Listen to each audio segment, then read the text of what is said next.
probably a little bit more important, okay? So we'll move on. This is what we should have in a good PRP product. Platelets, neutrophils, and we're going to talk why we want some of these cells.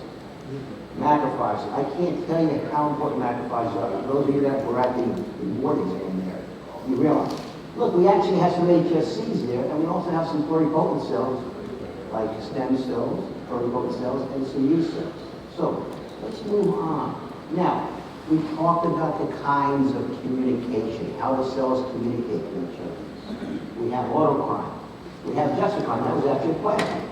What was contact? Now, paracrine is the big one. That's how most of our cells really talk to each other, through a paracrine mixture. And then finally, we have endocrine. So those are the real methods of communication, no matter what type of cell you're using. I mean, even if the cell dies, you know, it kind of leaves a footprint, and it's going to have paracrine in it, things like that. Okay, so we made a classification, myself and a couple of my friends from down in Brazil, because there's no good classification of what a PRP is. So we call it the Marshfield method. And what we basically went by is how we harvested it, how we activated it, the number of red cells, the number of spins, enzymes, leukocytes, and light activation. Okay. Now I'm going to come to some interesting things. You know, a lot of you out there, you get these companies that say, oh, you got to use the pure PRP. No, the pure PRP is not the way to go. Well, these are what I call urban legends. Okay? For instance, white cells and red cells are not beneficial in a PRP product. Leukocyte rich is not good for a joint. Well, there's not really a lot of good science about it. Now, first of all, let's kind of look at what's going on when we're doing PRPs. Okay? Our immune system. Okay? You know, PRP is basically like creating a wound. So we can see here some of the macrophages. These are some of the players. And again, I'm giving you guys these slides. So don't go crazy trying to take a whole bunch of pictures and things like that. But again, we don't have good support in the literature. Most of the studies that have been done are done in vitro. Big difference. In vivo, I'm going to tell you, it makes no difference. This is not my epiphany, this is the epiphany of Dr. Bill Parrish. Now, Bill Parrish is a PhD, very well respected. I believe he runs the Pew Johnson & Johnson Biologics Group. Okay? So now we realize it's not just platelets, it's a whole bunch of things that we've got to be concerned about. White cells, leukocytes, etc. Okay? Now, RBCs, I went over this the other day. Everybody says, oh my God, RBCs in the joint, oh, it's just going to cause all kinds of inflammation. Well, if you look at the study was for hemophilia. Repeated bleeds into it, and sure it's going to cause some damage. But like I said, if something like red blood cells were so bad and so inflammatory, would you put those on a person who has a spinal leak when you do a blood patch? Of course not. My point is, red cells really don't cause inflammation, everybody makes that big. And as a matter of fact, what red cells do is they do some good things here. They can release some thrombin, which is going to make my platelets work a lot better. Okay? They're also going to do some things to stimulate IL-10, interleukin 10. Remember now, the interleukin means it's between the white cells. It's telling the white cells, hey, calm down. I don't want you to be inflamed. Interleukin 10, I call it cortisone with no baggage. Okay? And TGF-beta, very good regenerative growth factor. So, what effect do the white cells have? Well, this is a great picture right here from Parrish's article. And in this article, we look at the neutrophils, okay? Now, when the neutrophils are resting, not such a big deal. When they get activated, yeah, we have inflammation because it's trying to get rid of some culprits. It's trying to get rid of bacteria. And unfortunately, we get some collateral damage with our tissue, okay? But look what happens when the neutrophils are primed but not activated. And that's what we do basically when we're doing injections. Be it either for ED or for a joint or something, it basically is anti-inflammatory. It's mind-body. So why am I going to start getting rid of these? And I have other tricks that I'll show you guys in a little while. We'll use phototherapy. We'll use basically an LED light to make my neutrophils work even better. And we'll talk about the German process in a moment.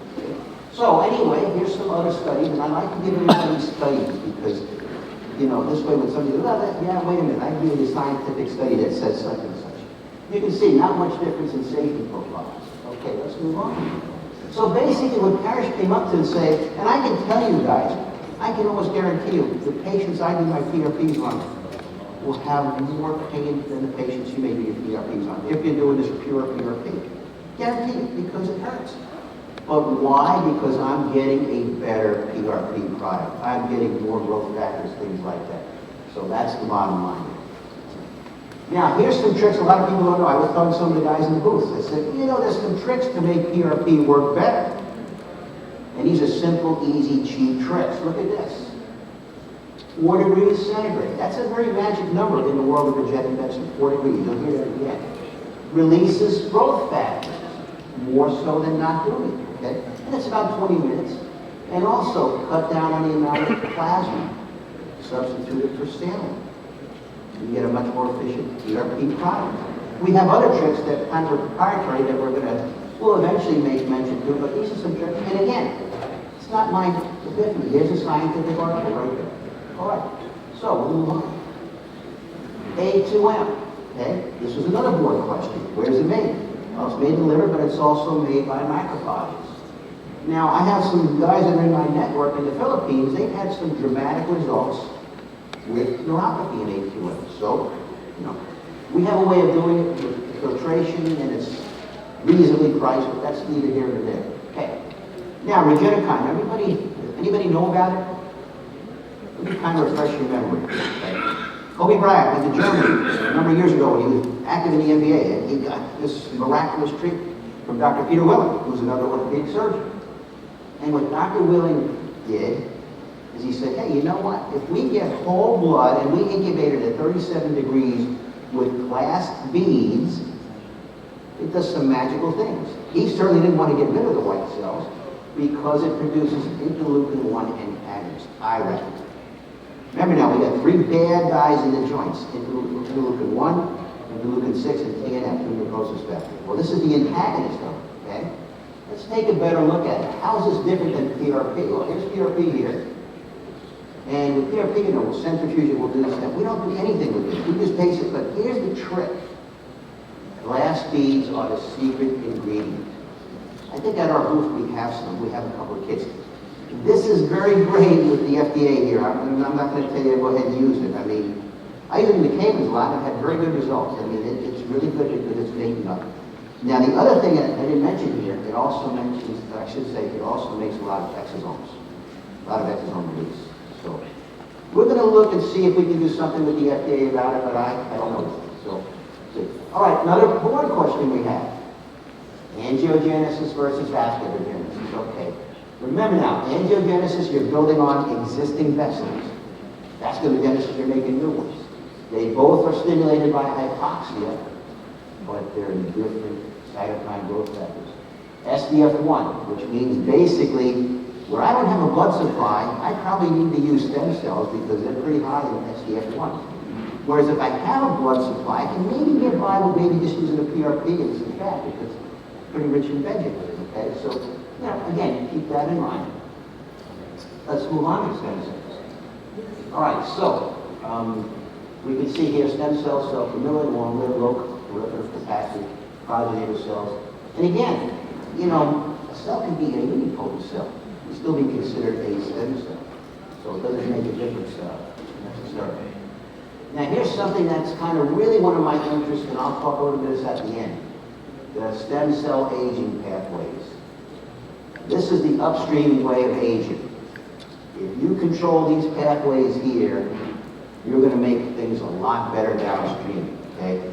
You may not have to give patients hormones and things like that, vitamins and all sorts of things. So just to keep that in mind. Now, cell quiescence, cell senescence. Big difference, okay? Another board question. But it's so important to know this because, let me tell you now, this is the study of a lot of universities now, and I'm going to give you a couple of interesting things. I'm going to tell you how you can treat your patients and knock these cells out. Pretty inexpensively, okay? All right, so basically we know a senescent cell and a quiescent cell. Let's kind of go into it more. Cell senescence, the cell should have died, but did not. It's like a terrorist in your body. It's designed to wreak havoc and do all kinds of bad things to you, okay? It's escaped the body's detection system. So look at all the bad things it does, okay? Stem cell exhaustion, proteins, nutrient signaling, okay, nutrient signaling, diabetes, et cetera, et cetera. So bad things, bad things. These cells are a huge problem, okay? And unfortunately, a lot of us in regenerative medicine don't even know much about it. But, you know, the university guys are smart. They're kind of getting onto this and saying, we got to do something about it. John Hopkins working on this for osteoarthritis, something called UXB0101, okay? Let's take a little look. There it is right there, okay? Now, we use something called a P53 patch, which is some pretty unique things that we have. It's proprietary. P53 is a gene in your body, a tumor suppressor gene. I'll have a slide about that shortly. But now, here's something you guys can do. All the studies, and I'm going to show you one. Let me go to the next slide and then I'll go back. This is from 2019 February, okay? What they did is they treated people with idiopathic pulmonary fibrosis, something that really is difficult to treat. And what did they treat them with? They treated them with quercetin, okay? And that's I'm not sure how you pronounce it, which is a leukemia medicine, but in low dose, it just wipes out these cells. You give your patient 3 weeks worth, 1 week, 2 weeks, 3 weeks, and that's it. They get rid of these senescent cells. And that's what they did in that study. And I literally found out this morning there's a compounding pharmacy in Florida, and I think they'll do a year's supply to the patient for $225. Now this is something that's done in the Mayo Clinic, it's done the study here at the University of Texas, okay, in conjunction with Wake Forest, Anthony and Kelly. We can do the same thing. We don't, you know, we're nice because we don't have all the restraints that they have. And it's something good. So read more about that stuff, okay? Because it's senescent cells. You get rid of those senescent cells, your results are going to be better, guaranteed.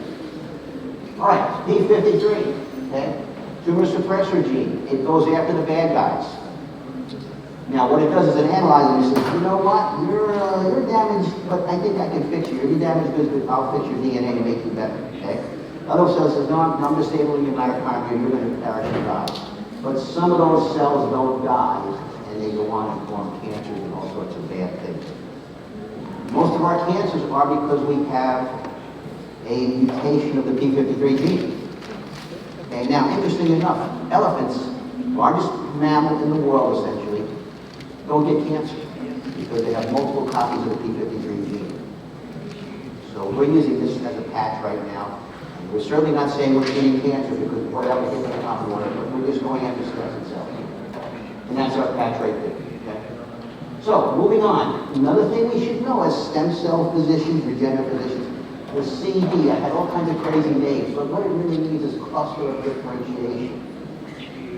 And it helps us kind of identify the surface of the cell, and it kind of gives us an idea of what its properties are and things like that. For instance, hematopoietic cells have something called CD34. And the mesenchymal, CD70. Some of them can be minus too, so just to let you know.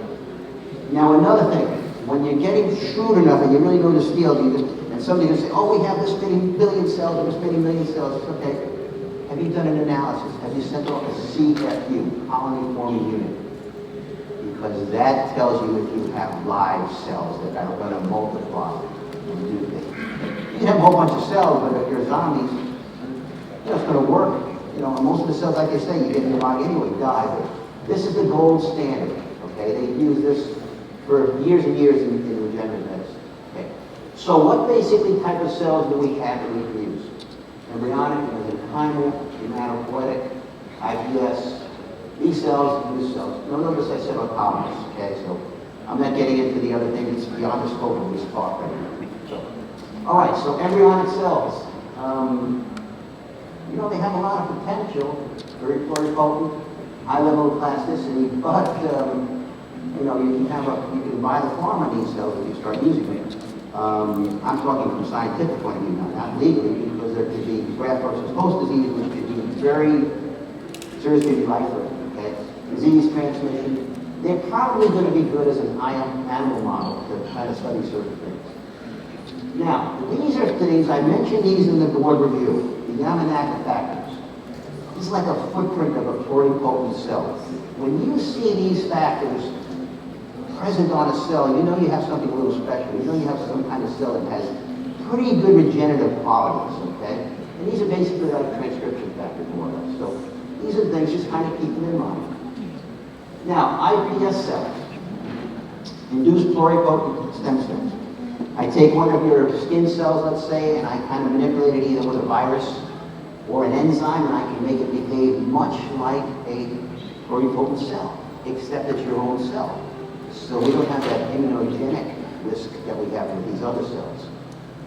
There's been some problems with these cells. A study on blindness had to be abandoned because some of the cells went on to tumor lines. So there's still a lot of potential with these cells. Now, somatic nuclear transfer, okay? Basically this is cloning. And I take your cell again, I put it in an unfertilized egg, take the nucleus out, and lo and behold, I have cloned. Luckily, we're not able to do but a couple of degrees so far, because once you start cloning, that's a real slippery slope. But here's the interesting thing for anti-aging, etc. University of Oregon said, hey, you know what, when you put that nucleus in that unfertilized egg, guess what happened to the telomeres? They actually got longer. We reversed aging. Pretty interesting thing down the road, maybe. All right, one of my favorite things, some of you may know this is the name of peripheral blood stem cells. These are pluripotent cells. I call them very small embryonic-like stem cells. Another name is stem bios. There's all sorts of names. But these are where we're heading, I think. I've been using these cells for about 5 years with tremendous results. Basically, a couple things here. We can see here, look at some of the factors that they have. I think we can go to the next slide. I think you should be better. Okay? Here's the situation. This is a 3-day process for me. Day 1, I'm giving my patients intravenous CoQ10. Good luck finding that source. Sometimes I'm using it out of patch now. Day 2, I harvest about 240 cc's of blood. And I have, now, why do I give CoQ10, by the way? It stimulates the marrow to produce large numbers of these quiescent cells. Okay. Day 2, I harvest the blood. I have to put it at 4 degrees centigrade. Remember I said 4 degrees is a magic number in this world? 4 degrees centigrade seems to make a tremendous difference in activating these cells. Then I give it back the next day. Guess what? Homologous use. Like to like. No manipulation. No problem probably with FDA. So basically, hypoxia also stimulates it. These are also found in uncentrifuged bone marrow. We'll talk about that in a little while. Okay? Here's a very interesting slide. A study. They found that when they use these cells, guess what? The telomere length of the cells of the immune system got longer. What does that tell you? Your immune system telomere is getting longer, means your immune system is getting healthier. You're getting younger. You know, age is really the best thing of age is your immune system. If your immune system is young, you're young. You may not look young, but you're young inside. All right, so other thing about these cells, PTH, parathyroid hormones, really opened my eyes when I really started doing research on that. So the trick is how to use it, where to get it, etc. But look at some of the studies from NIH, for instance. Parathyroid hormone is chondroregenerative. Pretty good thing. Look what else we find. Intermittent PTH induces mobilization of progenitor cells from the marrow into the stream. So all of a sudden, I got an entity that could help me regenerate cartilage and at the same time help me make more cells go into the bloodstream. Remember, it's a numbers game. What we put in the patient doesn't turn into the tissue. It's an intermediary that gets the other cells to do the job. All right, so mesenchymal cells. You know, one time, I remember I looked at one of my lectures from like 9 years ago and said, oh, these are the kings of the stem cell world. No, not really. And you talk to Arnie Kaplan, Arnie says, I'm not even sure they're stem cells. But what they are is immune modulators. They basically get that environment down, and they calm it down, the body can't continue with inflammation. And so really, Arnie Kaplan says, hey, medicinal singlet cells, okay? And as we saw earlier today, they're found in all the vessels. It's not just found in bone marrow and things like that. So, and this is from the work of Dr. Frank, okay? Now, here's one of my favorite slides, okay? I liken these guys to Navy SEALs. They're real tough guys. They're probably not going to survive. They get put into a hostile environment. They're injected into that area. But they do their mission to get the area secure so everybody can get in. Now, I found 2 people. I found a hand over here. I don't know if you can see it, but there's a guy over here. That's it. And I've looked at this slide for about 5 years now. So I can't find it more. But remember, mesenchymal cells and naked cells. Now, MSCs, I'm kind of diverging a little bit, okay? Be careful using allergenic stuff, because these things are not immune privileged, they are immune evasive. You may buy the farm one day, and I was called up, somebody in South Florida, when they had a problem with some kind of cell they were given, and they were getting a graft versus host disease, and I just didn't want to get involved in that, and I said, no, best thing to do, maybe give them some of the biologics and see what happens. So be very careful. All right, MSCs, all the things it can do, okay? And I mentioned this at the seminar on Friday. LL37, antibiotic that can kill viruses, can kill bacteria. Basically, as I stated, I know it sounds corny and stupid, but you know what? It saves the human race, because women during their menstrual period, a lot of blood around here, a lot of bacteria, never get infections essentially, because menstrual blood is very rich in MSCs, which secrete a lot of LL37. So thank you very much, MSCs, for saving the world. All right, so stem cells and the immune system. It's an unbreakable bond. I'm going to be lecturing about this in 2 weeks forever. But it's so important that we learn about the immune system, okay? Innate versus adaptive immunity. And again, you guys are going to be able to get this talk, so we'll kind of move along. So T1, cell-mediated immunity, doesn't involve antibodies. T2 obviously involves antibodies, okay? But you can see in a little bit the relationship. Now, the immune system is basically not as far as we think. It's T1, T2, T17, and T-reg. I should say TH. Excuse me, not T. T-reg. So there we are there. Let's kind of move on a little bit. Now, T-regs, okay, we start talking about that. And then we start talking about the mesenchymal cells. And you know, when I hear a lot of our talks, we talk about, oh, let's give these umbilical cord stem cells, etc. Except, what MSCs are we using? Because there's not just one type of MSC. And here we go right here, okay? We have an MSC1, MSC2, mesenchymal 1 cell, mesenchymal 2. And look what they do. One is pro-inflammatory, one is immunosuppressive, okay? So depending on that environment that these guys are in, they can do some bad things or some good things depending on the situation. Obviously, if you have a bacterial infection or something, that's a good thing.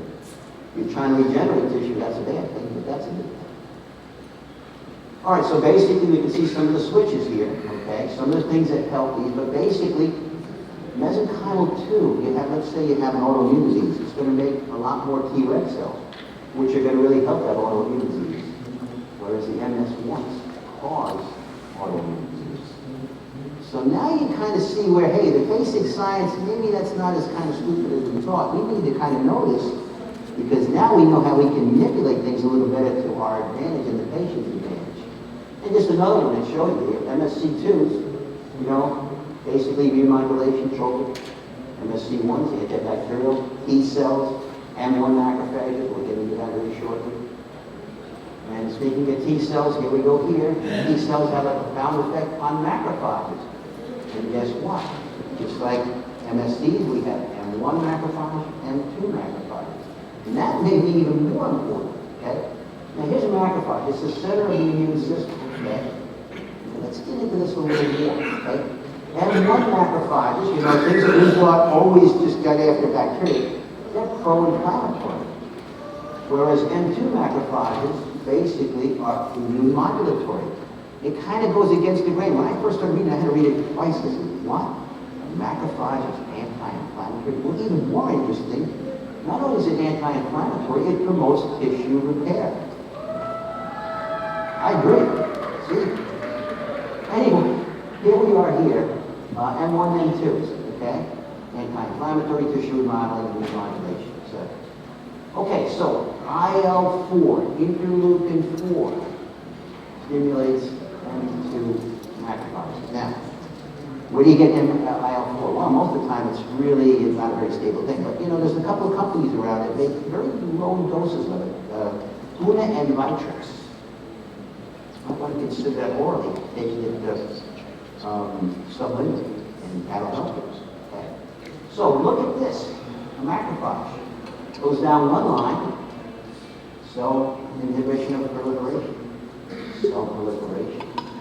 So when you start manipulating that environment a little more, guess what? You have better results. Okay? This is another thing here too. This, M1s and M2s. Okay. Again, many faces of macrophages. Again, you'll get the slides, so this is kind of move on. Now, this is a concept that again is kind of foreign to a lot of people.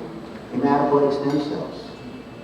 Guess what? They're the real drivers of regeneration. And look at some of the studies here. Okay?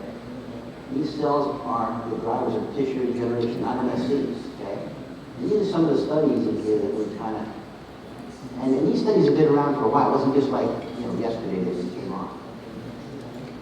So in vivo tissue regeneration, right there. And these are some good studies, and again, you can have them, look at the articles, read a good article. Now, adipose, treasure trove of stem cells. Okay. All right. Well, we had a good talk this morning on adipose tissue.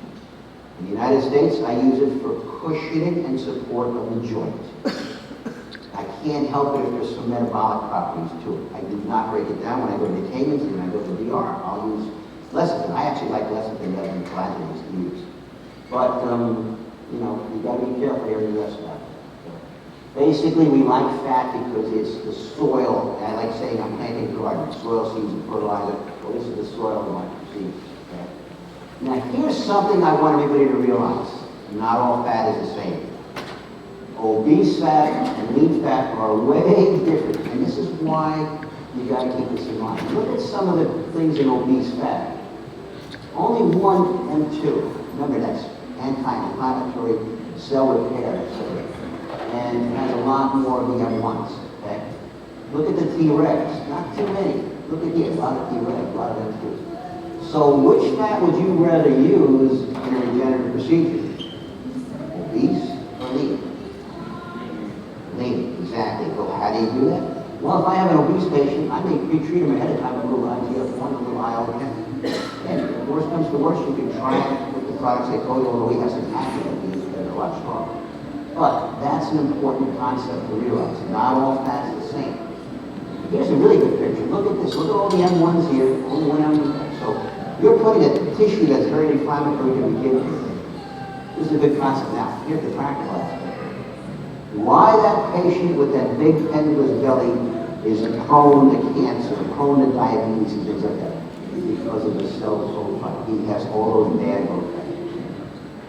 All right, so basically, new cells found in fat, found in blood, found in bone marrow. We actually have a technique now that we're combining with our peripheral blood. These cells is pretty slick, I have to say. We've been doing that now for a couple months. They're pluripotent, high survival rate. These cells love stress. What's good? Joint, that's a lot of stress. And disc, a lot of stress, etc. So interesting things. Okay. Now bone marrow. I only use local anesthesia. I've never used an anesthetic other than local in my career for bone marrow. Okay. And as I said in the seminar yesterday and Friday, no more than a 10 cc syringe and only take a couple cc's at a time. Okay. Now, basically aspirate rapidly. You want to pull it out because you want to knock those cells off. All right. Where should you aspirate from? There's only one place, and that's back here, posterior, where you got the spine. Any other place, if you're going to do it, you must just get whole blood. You're going to get very similar. Don't use a drill. Drill kills bone. Now, here's the problem with bone marrow. It's the MSCs that are the big problem. As you age, they go down. But don't be misled by the fat components. Now, I'm not kind of the Switzerland with this. I do fat and bone marrow. Bone marrow still has a lot more stem cells, all the hematopoietic, etc. Now, here's the other interesting thing. The HSCs do not decline with age. They may not work as well, but you still have a lot of them. Okay? You may have an army that's gotten older, but there's still a big army. Now, what else can help with any procedure you're doing? A simple, cheap thing is a vacuum cleaner tooth, because you're stressing things. Stem cells don't like a lot of vacuum. Bone PO2 is about 86 or something like that. Bone marrow versus fat, use them both. All right. So what happens when you aspirate, or excuse me, when you centrifuge bone marrow? The question is, what are you throwing away? Well, we know centrifuge can damage cells to begin with, okay, but it also helps conjugate, so it's good and bad. Okay, so very important aspect of why it's going to be successful in practice. Here's a good thing from Harvard, where they said, oh, this also increases lubricant, which is a sort of like a very high-powered hyaluronic acid. So a very good thing also. So it works very good with joints. Okay? So lubricant made good in joints and made good in tendons too. You got to realize, hyaluronic acid is a single molecule. It's not just something to lubricate the joint and that's it. No, it's way more than that. There's a lot of interesting things in it. Now, saline. You see a lot of studies, they say, well, the PRP compared to saline as a placebo. Well, guess what? That's a bad study. Saline is not a placebo. It is a therapeutic agent. There's a study from Brian Cole for kid surgery, American Journal of Sports Medicine, done. It's not a placebo. Activated PRP, we talked a little bit about that, photoactivated. All the different things that can increase exosome production, activate some stem cells, etc. Here's a good article. We can read more about that for the neutrophils and cologne, right there. And that's for the machine that we use. I've been using this for about 12 years now, like it a lot. And what's some of the effects of lasers? Well, we can have transcription, we can have anti-apoptosis. Transcription is probably one of the biggest things we want. And again, mitochondria are the photoreceptors. They're like the chloroplast of plants and things like that. So these are all things we can have. Problem is with lasers, you've got to really make sure you have a laser that can break things down. And that's my question with a lot of these things. There again, you get some good ideas of what the laser does. Cytokines, every disease condition we deal with is an imbalance. Okay? So basically, they are healthy, they're kind of in balance. If you have concentrations that are too high and too low, you're sick. And even if it's the other way around, the good guys, they're still not good if it's too much of it. All right, so basically, all medicine is concerned with this. Most of our medications, eventually their effect is on the cytokine pathway. So we have these patches that we're using, which will be ready probably for sale. They're already FDA registered, and we haven't introduced GMP lab in Switzerland. They're probably ready for sale sometime in July. So you can see some of the things we have on there. So FGF6, 12, IL-10, IL-1, IL-3, IL-4, a whole bunch of things. This is what they look like. This is the Pentagon patch. Okay, real quick little thing. This is an article we published a couple of months ago. The main author was my good friend. He's a PhD and a physical therapist at Nova University, and they put this in Sports Nutrition. But here's the essence of that article. Early movement is critical to having a good result in a regenerative medicine procedure. And also, the use of non-steroidals and ice is safe, not a problem. Okay? I talked to Sherwin Kenny. He was head of Mass General Blood Department many years ago in hematology. And he was a very big proponent of PRP. And I said, Sherwin, can we use this stuff? And he said, not a problem. You use it daily. So I'll give my patients Advil, ibuprofen. I have no qualms. All right, and the other thing in this article was mechanical transduction. When a muscle gets stimulated, it actually helps release growth factors. When you have an area that you want to do some more good, it's a good thing to have more transcription and more growth factors. All right, getting back to this now. Aging pathways. Okay? One of my favorite guys is the sirtuin genes, okay? The true anti-aging genes. They're the guys that are stimulated by resveratrol, etc. Now, again, what I'm saying is these pathways are the upstream. When you really want to do anti-aging, that's what you got to attack. You're doing hormones, that's good, don't get me wrong, but that's downstream stuff, okay? And the trick question I had was also telomeres. Telomere degradation is actually downstream because there's a problem upstream that's causing that telomere degradation. That was a trick question on the boards, but anyway. So anyway, there's the sirtuins right there. They basically are about 7 different ones. They affect intimately the mitochondria, their health, their numbers, etc. And look at all the different things that they're involved in. Okay. All these things have pretty much an effect on the stem cells. So you can see here all the different things. Now, you know about resveratrol, but a better combination is Verstilin. Okay? That's a better supplement over the counter. Best bet is to probably take it with grapeseed extract. Because there are some reports that say this could potentially increase your bad cholesterol intake. So this is how we help the problem. So what else is really important for these sirtuins? NAD. You know, NAD is something we've been ignoring for years. We can't ignore it any further. It's too important. You want to have success with whatever you're doing, NAD is going to help you out. You can see all the different things in it. It's mitochondrial dysfunction more than anything else, okay? And ways we can get it, okay? Exercise, high intensity, fasting makes it better. Keto diet, etc. But NAD itself is really important. Okay, so basically the problem we have with NAD is there's enzymes in our body that repair DNA, and they're big problems with NAD. So if there's not enough NAD to go around, they stop repairing DNA. Guess what happens? Tumors, etc., etc. Okay, so the real limiting body is NAD kinase, and my good friend who's the world expert on growth factors said, I can make an NAD kinase factor, and that's what we're using. So that makes it much, much better for us as far as we go. We give loading doses intravenously, then we give move oral stuff. And that's our path right there. Okay. Now, here's something I want you all to pay particular attention to, especially you guys that are doing some neuro stuff. Well, basically, we make the mitochondria better in number and healthier. Now, guess what? Mitochondria are central regulators of neural stem cell phase and cognitive function. Okay? Now, we know that NAD, it seems to help with like Parkinson's and things like that, but this is probably minor. Okay? Now, here's an article, 2016. Okay? Key regulator of neural stem cell phase. Okay? And another important thing about it is primary means of energy producing in stem cells is lipolysis. When they start to differentiate oxidative phosphorylation, ATP. So if you're not having enough ATP around, you're probably not going to get as good a chance of getting that neural condition better. AMPK, another important thing, metabolic switch. Metformin affects it. I take Barbarine myself.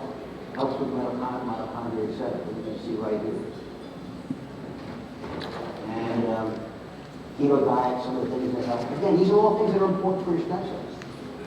Okay, and mTOR, okay, rapamycin. You can now probably buy that in small doses, and it's going to be something that's going to help your patients also. And I think, okay, that gives you some ideas there, some dosages. And again, bottom line is we've got to build NAD levels, sirtuins, etc. That's what's going to give us better results. And as we age, we've got to really get those stem cells as quick as we can. And that's my talk. Thank you so much.